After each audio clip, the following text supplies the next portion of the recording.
নামাজ পড়তে কষ্ট হয় আমি বুঝি, আমার আল্লাহ জানে বান্দা নামাজ পড়া কঠিন। ওয়াইন্নাহা লাকাবীরাতুন ইল্লা আলাল খাশিঈন। আল্লাহ বলতেছেন নিশ্চয় নামাজ অনেক ভারী, নিশ্চয় নামাজ অনেক কঠিন, কিন্তু যারা নামাজে একবার নামাজের মজা পেয়ে গেছে তারা ফজরের সময় ঘুমাইতে পারে না, আযান হওয়ার সাথে সাথে মসজিদে হাজির হয়ে যায়। ওই ব্যক্তির জন্য নামাজ ছাড়তে কষ্ট হয়, ঠিক কিনা বলেন? খাশিন বান্দা যারা তারা নামাজ ছাড়তে পারে না, তার নামাজ কাজা করতে পারে না। কিন্তু বেনামাজি যারা নামাজে এখনো মজা পায় নাই, তারা যারা গুনায় মজা পেয়েছে তার নামাজের মজা বুঝবে না। যারা জিকিরের মজা পেয়েছে নামাজ ছাড়তে পারবে না। যারা রোজার মজা পেয়েছে নাফরমানি করতে পারে না। যারা হজের মজা পেয়েছে বারবার মনেছে মক্কায় যাওয়ার জন্য, অন্যদের সিনেমাটিং যাওয়ার জন্য কোনো আকর্ষণ থাকবে না। কিন্তু যারা পিতামাতার খেদমত করতে মজা পেয়েছে পিতামাতাকে গালি দিতে পারবে না। যারা আল্লাহর ইবাদত করতে মজা পেয়েছে মানুষকে গালি দিতে পারবে না।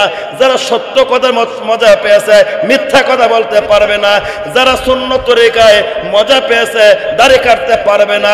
আমরা রাসূলকে চিনতে পারি নাই, সাহাবাকে চিনতে পারি নাই। আল্লাহর কসম যদি চিনতে পারতাম আমার জীবন চলে যাইতো, আমার বিবি চলে যাইতো, আমার সরকার বেজার হইতো, আমার ইমাম বেজার হইতো, আমার পিতামাতা বেজার হইতো, আমার রাসূলকে একটা সেকেন্ডের জন্য কষ্ট দিতে পারতাম না, ঠিক কিনা কন? ভাইয়ের আমার, বন্ধুরা আমার, একদিন পয়গম্বর মুসা আলাইহিস সালাতু ওয়াস সালাম তুর পাহাড়ে যাচ্ছে আল্লাহর সঙ্গে কথা বলার জন্য। পথিমধ্যে একজন ধনী ব্যক্তির সঙ্গে সাক্ষাৎ হয়ে যায়। ধনী ব্যক্তি ডাক দিয়ে বলল, পয়গম্বর মুসা রে, তুমি কোথায় যাও? পয়গম্বর মুসা আলাইহিস সালাতু ওয়াস সালাম বলল, আমি তুর পাহাড়ে যাই আল্লাহর সঙ্গে কথা বলার জন্য।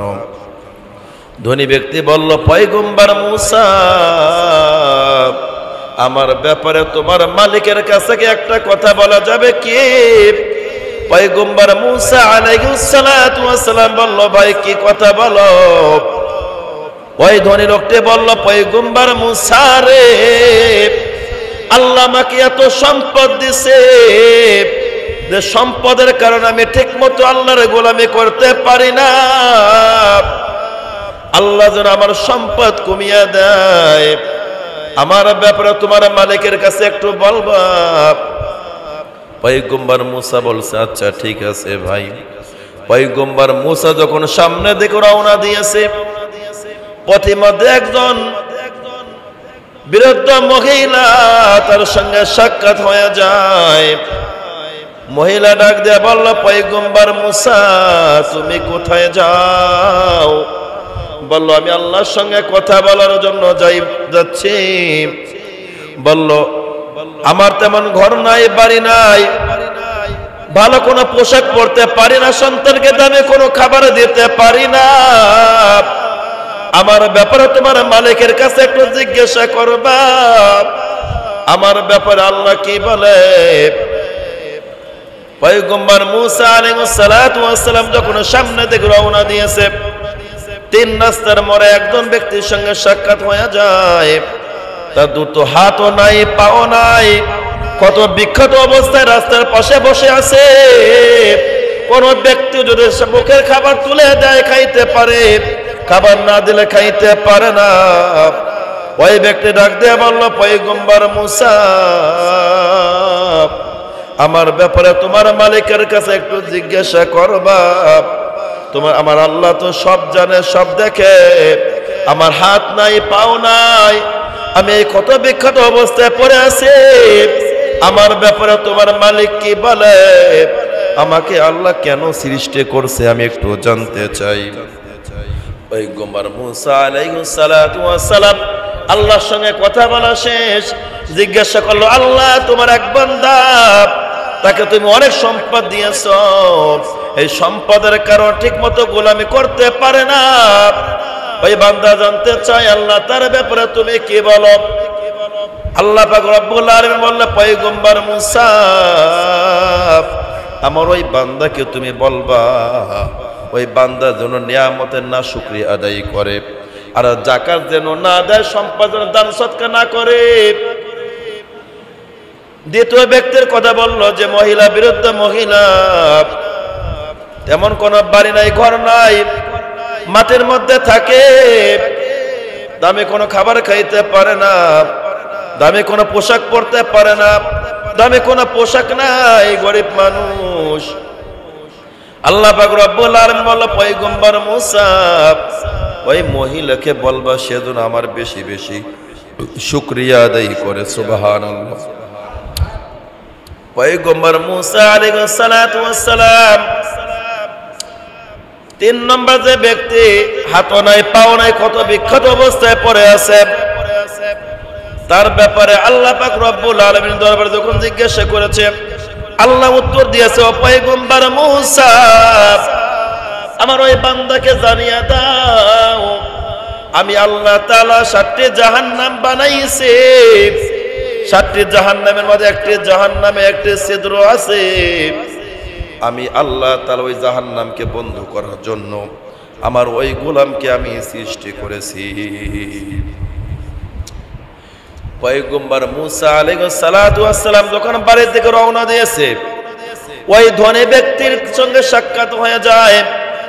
জিজ্ঞাসা করলো পয়গম্বর মুসা আমার ব্যাপারে তোমার মালিকের কি ফয়সালা বলো।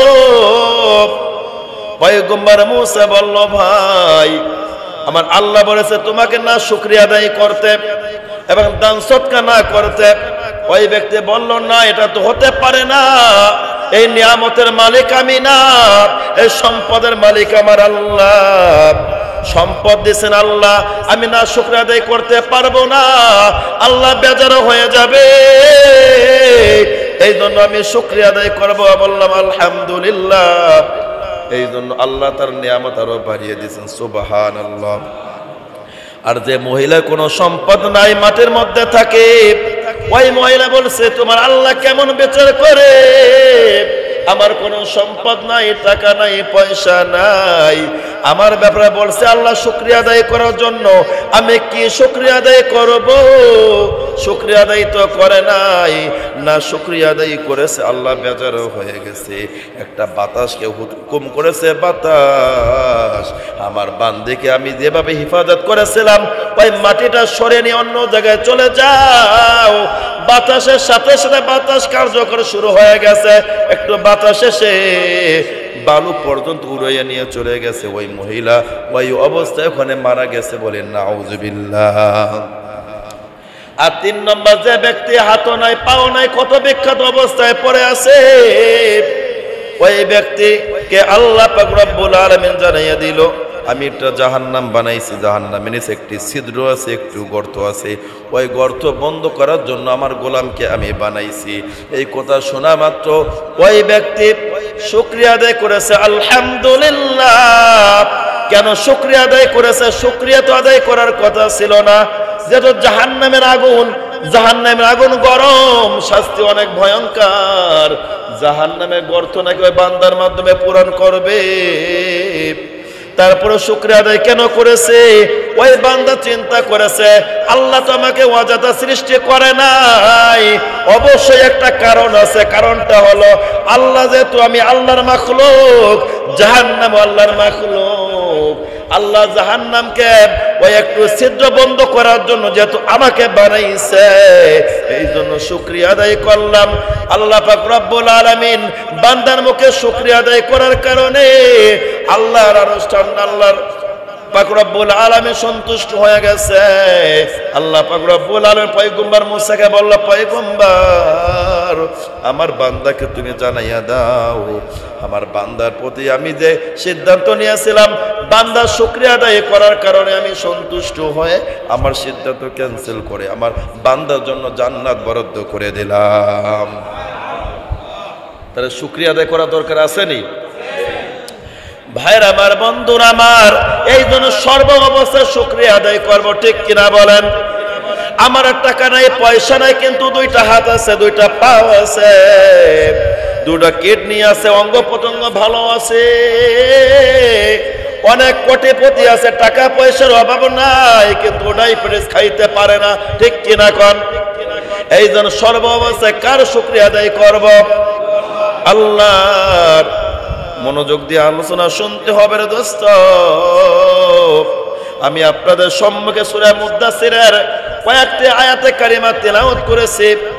আল্লাহ পাক রব্বুল আলামিন বলেন, কুল্লু নাফসিন বিমা কাসাবাত রহিনা। কাল কিয়ামতের ময়দানে প্রত্যেক ব্যক্তি তার কৃত কর্মের ফলে আল্লাহর আদালতে দাঁড়াইতে হবে রে, আল্লাহর কাঠগড়ায় দাঁড়াইতে হবে। কোনো উপায় নাই, কোনো উপায় নাই, আল্লাহর কাঠগড় সবাইরে কিন্তু দাঁড়াইতে হবে। তবে ইল্লা আসহাবাল ইয়ামিন, একমাত্র আসহাবাল ইয়ামিন ব্যতীত। আসহাবাল ইয়ামিন কারা হবে? যারা ডানপন্থী হবে, যাদের আমলনামা সুন্দর হবে, যাদের ব্যবহার ভালো হবে, যাদের চরিত্র ভালো হবে, যাদের ইবাদত সুন্দর, কথাবার্তা সুন্দর, যাদের চালচলন সুন্দর, যাদের ব্যবসা বাণিজ্য সুন্দর, যাদের পারিবারিক জীবন সুন্দর, রাষ্ট্রীয় জীবন সুন্দর, মালিকের হুকুম জীবন থেকে মৃত্যু পর্যন্ত আল্লাহর হুকুম রাসূলের তরিকা মতো জীবন জিন্দেগি পার করেছে, তারা হবে আসহাবুল ইয়ামিন। সুবহানাল্লাহ। এজন্য আল্লাহ পাক রব্বুল আলামিন বলেন, কুল্লু নাফসিন বিমা কাসাবাত রহিনা। প্রত্যেক ব্যক্তির কৃত কর্মের ফলে আল্লাহর আদালতে কিন্তু দাঁড়াইতে হবে, আল্লাহর মুখাপেক্ষি হতে হবে। আর আল্লাহ রাসূল হাদিসের মধ্যে বলেন, লা তাজুলু কদম ইবনে আদম ইয়াউমাল কিয়ামাতি মিন ইনদি রাব্বিহি হাত্তা ইউসলা আন খামসিন, عن عمره فيما أفناه وعن شبابه فيما أبلاه وماله من أين اكتسب وبما أنفق وماذا عمل فيما علم। কাল কিয়ামতের ময়দানে আল্লাহ রাসূল বলেন, প্রত্যেক ব্যক্তিকে আল্লাহ পাক রব্বুল আলামিনের দরবারে 5টি প্রশ্নের উত্তর না দেওয়া পর্যন্ত এক চুল পর্যন্ত সামনে অগ্রসর হতে পারবে না, সামনেও যাইতে পারবে না, পিছনেও যাইতে পারবে না, চুচরা করার কোনো সুযোগ নাই। 5টি হিসাবের মধ্যে প্রথম নম্বর প্রশ্ন হলো, তোমার গোটা জিন্দেগি তুমি কিভাবে পার করেছো? 2 নম্বর, তোমার যৌবনকাল কোথায় তুমি অতিবাহিত করেছো? যৌবনকাল কিভাবে তুমি পার করেছো হিসাব দাও। 3 নম্বর প্রশ্ন, তুমি কিভাবে সম্পদ উপার্জন করেছো? 4 নম্বর প্রশ্ন, সম্পদ তুমি কোন রাস্তায় খরচ করেছো হিসাব দাও। 5 নম্বর প্রশ্ন হবে, ওরে গোলাম, তুমি কতটুকু আমল করে কতটুকু জেনেছো এবং কি পরিমাণ আমল করেছো হিসাব দাও। তুমি যতটুকু জেনেছো ওই অনুযায়ী আমল করছো কিনা হিসাব দাও। একটা উত্তর না দেওয়া পর্যন্ত বান্দা কোনো দিকে যাইতে পারবে না, আল্লাহর আদালতে দাঁড়াইতে হবে। তবে একমাত্র আসহাবুল ইয়ামিন ব্যতীত, আসহাবুল ইয়ামিন কারা হবে? তাদের আমলনামা ডান হাতে চলে আসবে, তারা হবে জান্নাতি। আল্লাহু আকবার। তারা কি? তারা হবে জান্নাতি, তারা জান্নাতি হবে, তাদের আমলনামা ডান হাতে চলে আসবে। ইল্লা আসহাবুল ইয়ামিন ফি জান্নাতি ইয়াতাসাআলুন, তারা হবে জান্নাতি ইয়াতাসাআলুন, তারা জান্নাতে হবে। জান্নাতে যাওয়ার পর তাদের আনন্দের সীমা থাকবে না, চোখের পাওয়ার বেড়ে যাবে, কানের পাওয়ার বেড়ে যাবে। যারা জাহান্নামে যাবে তাদেরও চোখের পাওয়ার বেড়ে যাবে, তাদের শ্রবণ শক্তি বেড়ে যাবে।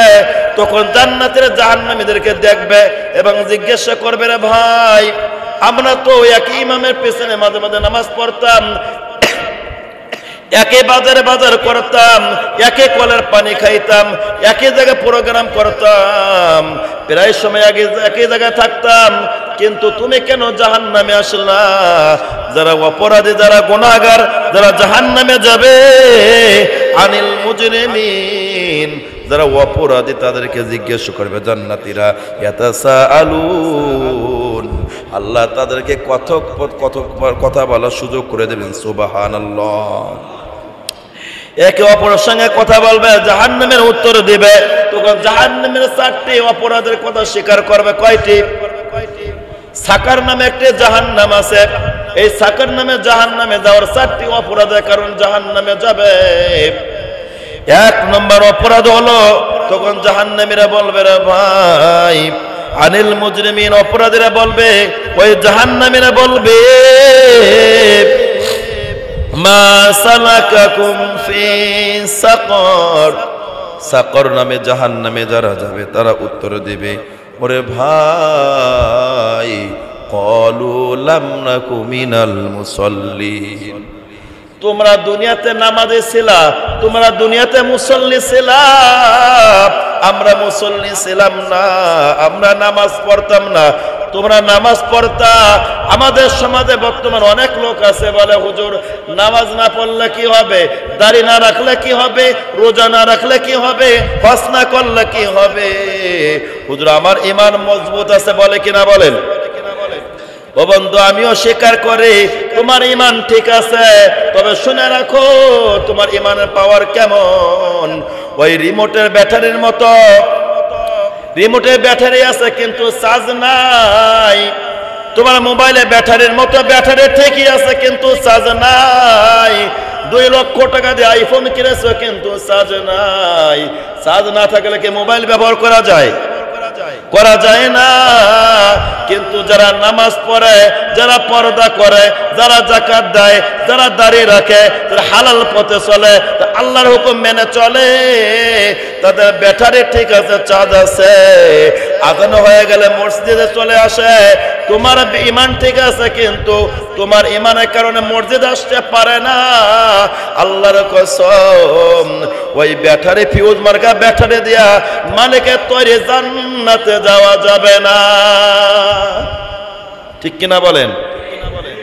এই জন্য 1 নম্বর অপরাধ হলো আমরা মুসল্লি ছিলাম না, আমরা নামাজ পড়তাম না। তোমরা নামাজ পড়তা, আমরা নামাজ পড়তাম না।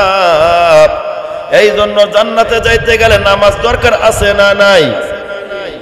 আল্লাহ রাসূল বলেন, আউয়ালু মা ইউহাসাবু বিহিল আবদু ইয়াউমাল কিয়ামাতিস সালাত।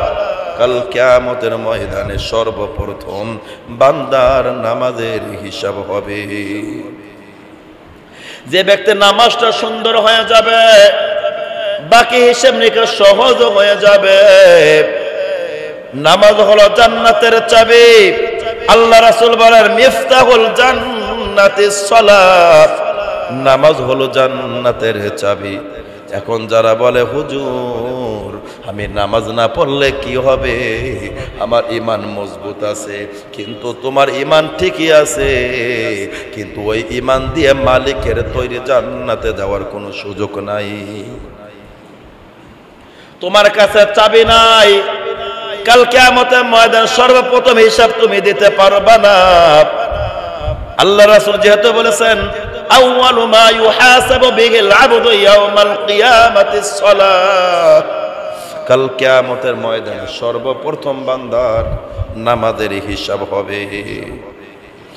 2 নম্বর হাদিস হলো, আল্লাহ রাসূল বলেন, নামাজ হলো জান্নাতের চাবি।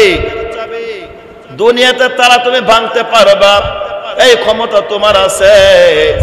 জান্নাতের তালা ভাঙ্গার মতো কোনো বাবার কোনো ক্ষমতা নাই। আরে এমন কোন জান্নাতের এমন এত নরমাল কোন তালা নয় যে তালা তুমি ভাঙতে পারবা। ওই তালাই হলো মিফতাহুল জান্নাতিস সালাত। যে ব্যক্তি নামাজ ঠিক থাকবে, তার চাবি ঠিক থাকবে, তার চাবি ঠিক থাকবে, তালার মেতে প্রবেশ করার সাথে সাথে জান্নাতের তালা খুলে যাবে। আল্লাহু আকবার। এই জন্য নামাজ পড়ার দরকার আসেনি? 1 নম্বর অপরাধ, ক্বালু লাম নাকু মিনাল মুসাল্লিন। আমরা মুসল্লি ছিলাম না, তোমরা মুসল্লি ছিলা। 2 নম্বর অপরাধ হলো, ওয়ালাম নাকু নুতঈমুল মিসকিন। আমরা মিসকিনদেরকে খাবার দিতাম না, আমরা তাদেরকে দান করতাম না, আমরা তাদেরকে যাকাত দিতাম না। অনেক ধনী আছে যাকাত দেয় না, দান সদকা করে না, মানুষকে সাহায্য করে না, এমন লোক আছে না নাই? এটা এত বড় অপরাধ, এত বড় অপরাধ।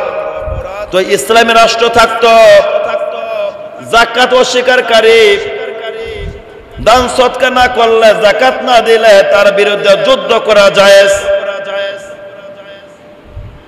আবু বকর সিদ্দিক রাদিয়াল্লাহু তাআলা আনহু সর্বপ্রথম যে যুদ্ধ করেছে, যারা যাকাত অস্বীকার করেছিল তাদের বিরুদ্ধে, অথচ তারা সাহাবী ছিল।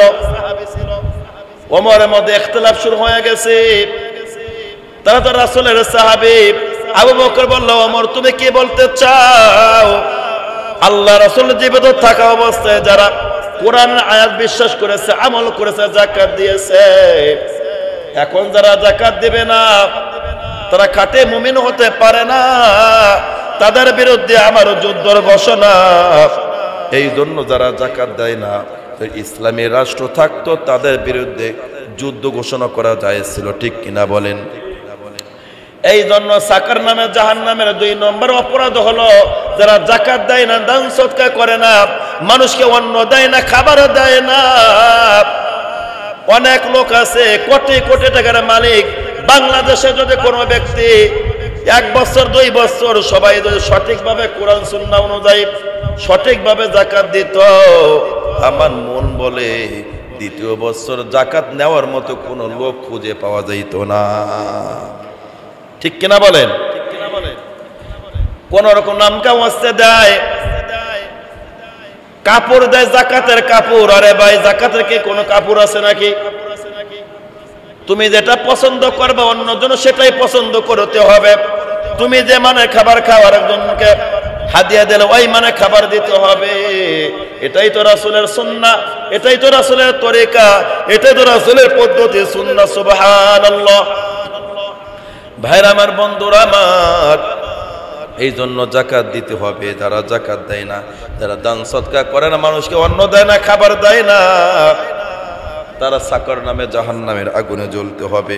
বলল রে ভাই, আমরা মানুষকে খাবার দিতাম না, মানুষকে দান সদকা করতাম না। জাহান্নামীরা 3 নম্বর অপরাধের কথা স্বীকার করবে। وَكُنَّا نَخُوضُ مَعَ الْخَائِضِينَ।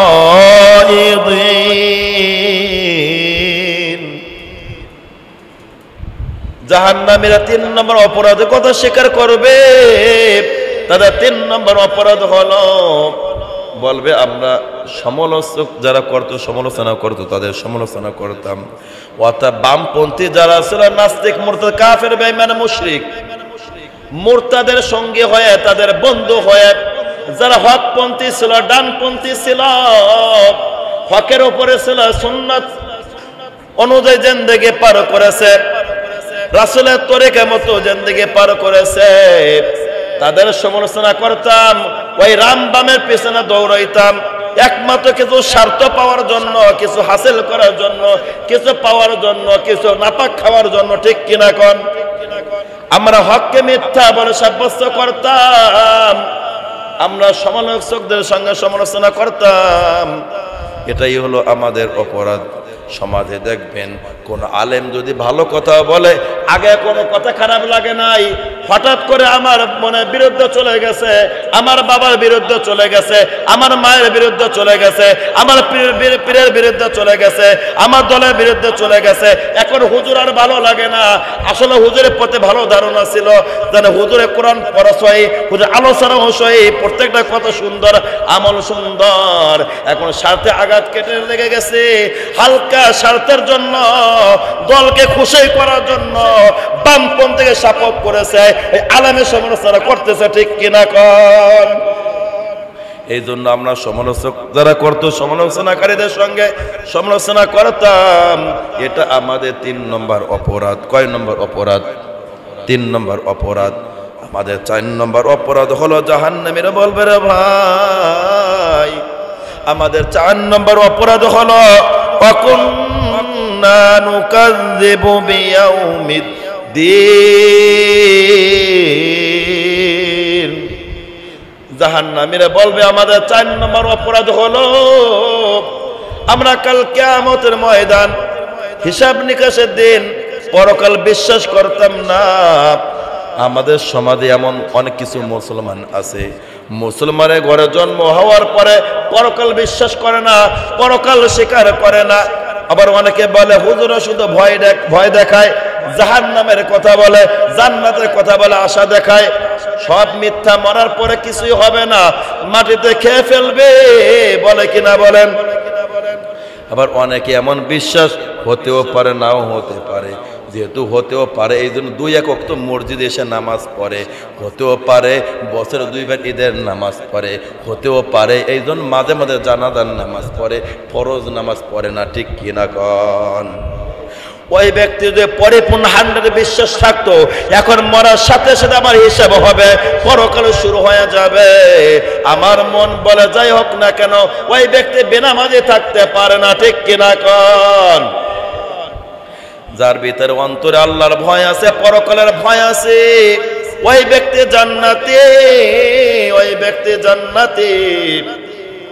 বনি ইসরাইল বংশের একটি ঘটনা, এক মুরব্বী মৃত্যুর আগে, তিনি অসুস্থ, মরার আগে সন্তানদেরকে বলল, সন্তান আমি তো মারা যাব, কিন্তু আল্লাহর দরবারে আমি কিভাবে মুখ দেখাবো? আমার তো এমন কোনো পুঁজি নাই, আমার এমন কোনো যোগ্যতা নাই, আমার এমন কোনো যোগ্যতা নাই যে যোগ্যতা নিয়ে আমি মালিকের সামনে দাঁড়াবো। মালিক যদি আমাকে হিসাব নেয়, মালিক যদি আমাকে জিজ্ঞাসা করে, আমি উত্তরে দিতে পারবো না, আমি তো অপরাধী, গুনাহগার। ওরে সন্তান, আমি যখন মারা যাব আমাকে আগুনে পোড়াইয়া পুরা ভস্ম করে ফেলবা, ছাই বানিয়ে আগুনে এই ছাই বানিয়ে নদীতে ফেলে দেবা, বাতাসে উড়িয়ে দেবা, যেন আমি কবরে আমার কাছে প্রশ্ন করা না লাগে। বাবা যখন মারা গেছে, বাবার নসিহত মোতাবেক সন্তান তাই করেছে, আগুনে পোড়াইয়া বাতাসে উড়াইছে, নদীতে ফেলে দিয়েছে। আল্লাহ পাক রব্বুল আলামিন বাতাসকে হুকুম করেছে, পানিকে হুকুম করেছে, আমার বান্দা তোমার পানির মধ্যে যতটুকু অংশ আছে এক জায়গায় করো। বাতাসকে হুকুম করেছে এক জায়গায় করো, সাথে সাথে কার্যকর শুরু হয়ে গেছে। বান্দাকে আল্লাহ তাআলা জিজ্ঞাসা করে, বান্দা এমনটা তুমি কেন করেছো বলো? বান্দা তখন বলল, মালিক রে, আমি তো পরকালকে ভয় করি, আল্লাহ তোমাকে ভয় করে রে মালিক। আল্লাহ এমন কোন পুঁজি নাই, এমন কোন আমল নাই, তোমার দরবারে কিভাবে মুখ দেখাবো রে আল্লাহ। এই জন্য তোমার ভয়ে আমার সন্তানদেরকে আমি এই হুকুম দিয়েছি। আল্লাহ পাক রব্বুল আলামিন সাধারণ একটা বাহানা পাইয়া, ওসিলা পাইয়া আল্লাহ তাআলা বলছে, বান্দা যেহেতু তুমি পরকালকে বিশ্বাস করেছো, ভয় করেছো, এই ভয়টুকু থাকার কারণে তোমার ভিতরে পরকালের ভয় আছে, তোমার মধ্যে ঈমান আছে, যাও যাও যাও ওরে গোলাম রে, আমি আল্লাহ তাআলা তোকে মাফ করে জান্নাত দিয়ে দিলাম। আজ মুসলমান ঘরে জন্ম হওয়ার পরে পরকাল বিশ্বাস করে না। ঠিক কিনা কোন? অনেকে বিশ্বাস ধারণা এভাবে এরকম যে হতেও পারে, নাও হতে পারে। বলে হুজুর আমরা কোনো কিছু শিরক করতাম না। বাবার অনেক কথা বললে, এবার বাবা তোমরা কেন শিরক করো?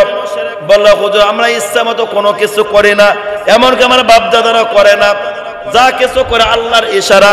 অনেক লোক বলতে চায়, সায়াকুলুল্লাযিনা আশরাকু লাউ শাআল্লাহু মা আশরাকনা ওয়ালা আবাউনা ওয়ালা হাররামনা মিন শাই কাযালিকা কাযযাবাল্লাযিনা মিন ক্বাবলিহিম হাত্তা যাকু বা'সানা قل هل عندكم من علم فتخرجوه لنا إن تتبعون إلا ظنا وإن أنتم إلا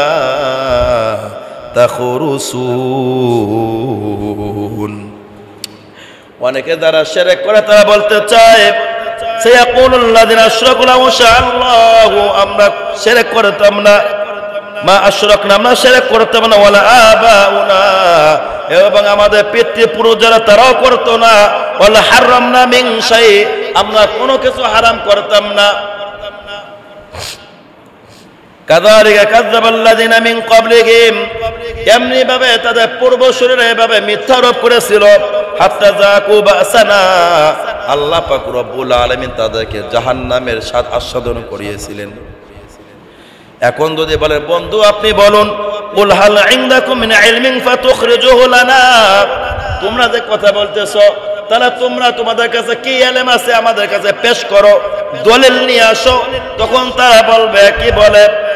তখন তারা বলতে চায় ইন তাত্তাবিউনা, তারা শুধু ধারণা করে কথা বলে, ধারণা, ওয়াইন দন্না, এবং অনুমান করে কথা বলে। হাদিসও দেখাইতে পারবে না, কোরআন আয়াতও দেখাইতে পারবে না। বলবে আমরা শিরক করতেছি, আল্লাহ যদি চাইতো আমরা করতাম না। আল্লাহ যেহেতু অবশ্যই চাই, ও বন্ধু দুনিয়াতে বাক স্বাধীনতা আছে, আল্লাহ তাআলা পরীক্ষার জন্য পাঠাইছে। আপনি গুনাহ করতে পারেন, বাবার কাছে যাইতে পারেন, আবার হক দরবারও যাইতে পারেন, তাবলীগও যাইতে পারেন, মাজারও সিজদা করতে পারেন, আপনি কবর পূজা করতে পারেন, আবার মসজিদে সিজদা করতে পারেন। ইখতিয়ার আপনার, যেহেতু দুনিয়া পরীক্ষার হল, ঠিক কিনা বলেন? বাক স্বাধীনতা আছে, মরার পরে কিন্তু অবশ্যই আল্লাহ দরবার পাকড়াও হতে হবে। আল্লাহ বিমা কাসাবাত রহিনা, প্রত্যেক ব্যক্তি আল্লাহর আদালতে দাঁড়াইতে হবে। এই ভয় যদি কারো অন্তরে থাকে, এই ভয় যদি 24টা ঘন্টা যদি লালন করে, ওই ব্যক্তির দ্বারা গুনাহ সংগঠিত হতে পারে না, ঠিক কিনা কন? আজ মুসলমানের সন্তান নামাজও পড়ে সুদ খায়, নামাজও পড়ে ঘুষ খায়, নামাজও পড়ে আবার বাবার দরবারে সিজদা করে, নামাজও পড়ে মালে ভেজাল করে, নামাজও পড়ে আবার মানুষকে ধোঁকা দেয়, নামাজ পড়ে বোনের শরীক ঠকায়, নামাজ পড়ে ছোট ভাইয়ের শরীক ঠকায়, মাইট ইসরাইল জর্দার মূল্যতার ক্ষমতার অপব্যবহার করে। ওই ব্যক্তি কিন্তু পরকালকে বিশ্বাস করে না। ওই ব্যক্তি যদি নামাজটা সুন্দর হয়ে যাইত, আল্লাহ তাআলা বলেন ইন্নাস সালাতা তানহা আনিল ফাহশাই ওয়াল মুনকার, নিশ্চয় নামাজ তোমাকে সকল প্রকার অশ্লীল গর্হিত কাজ থেকে তোমাকে ফিরিয়ে রাখবে। যদি নামাজের মতো নামাজ হয়, নামাজ পড়তে কষ্ট হয়, আমি বুঝি, আমার আল্লাহ জানে বান্দা নামাজ পড়া কঠিন। وَإِنَّهَا لَكَبِيرَةٌ إِلَّا عَلَى الْخَاشِعِينَ। আল্লাহ বলতেছেন নিশ্চয় নামাজ অনেক ভারী, নিশ্চয় নামাজ অনেক কঠিন, কিন্তু যারা নামাজে একবার নামাজের মজা পেয়ে গেছে, তারা ফজরের সময় ঘুমাইতে পারে না, আযান হওয়ার সাথে সাথে মসজিদে হাজির হয়ে যায়। ওই ব্যক্তির জন্য নামাজ ছাড়তে কষ্ট হয়, ঠিক কিনা বলেন? খাশিন বান্দা যারা, তারা নামাজ ছাড়তে পারে না, তার নামাজ কাজা করতে পারে না। কিন্তু বেনামাজি যারা নামাজে এখনো মজা পায় নাই, তারা যারা গুনায় মজা পেয়েছে, তার নামাজের মজা বুঝবে না। যারা জিকিরের মজা পেয়েছে, নামাজ ছাড়তে পারবে না। যারা রোজার মজা পেয়েছে, নাফরমানি করতে পারে না। যারা হজের মজা পেয়েছে, বারবার মনে হচ্ছে মক্কায় যাওয়ার জন্য, অন্যদের সিনেমাটিং যাওয়ার জন্য কোনো আকর্ষণ থাকবে না। কিন্তু যারা পিতামাতার খেদমত করতে মজা পেয়েছে, পিতামাতাকে গালি দিতে পারবে না। যারা আল্লাহর ইবাদত করতে মজা পেয়েছে, মানুষকে গালি দিতে পারবে না। যারা সত্য কথার মজা পেয়েছে, মিথ্যা কথা বলতে পারবে না। যারা সুন্নত তরিকায় মজা পেয়েছে, দাড়ি কাটতে পারবে না। আমরা রাসূলকে চিনতে পারি নাই, সাহাবাকে চিনতে পারি নাই। আল্লাহর কসম যদি চিনতে পারতাম, আমার জীবন চলে যাইতো, আমার বিবি চলে যাইতো, আমার সরকার বেজার হইতো, আমার ইমাম বেজার হইতো, আমার পিতামাতা বেজার হইতো, আমার রাসূলকে একটা সেকেন্ডের জন্য কষ্ট দিতে পারতাম না, ঠিক কিনা কন? আমরা মজা বুঝি নাই, আমরা রাসূলকে চিনতে পারি নাই, পরকাল চিনতে পারি নাই, নামাজের মজা পাই নাই, ইবাদতের মজা পাই নাই, হক কথার মজা পাই নাই, কোরআনের মজা পাই নাই, হাদিসের মজা পাই নাই। এই জন্য আমার দ্বারা নাফরমানি হয়, ঠিক কিনা কন? এই জন্য দোস্ত কতদিন বাঁচবা, কতদিন বাঁচবা? এই মিন্টু ভাই চলে গেছে, সেও জানতো না ওই মিছিল করতে করতে মারা যাবে। আমার মন বলে যদি আজরাইল মেসেজ দিয়ে আসতো 2 দিন আগে তওবা করে খাঁটি আল্লাহর ওলি হয়ে যাইতো।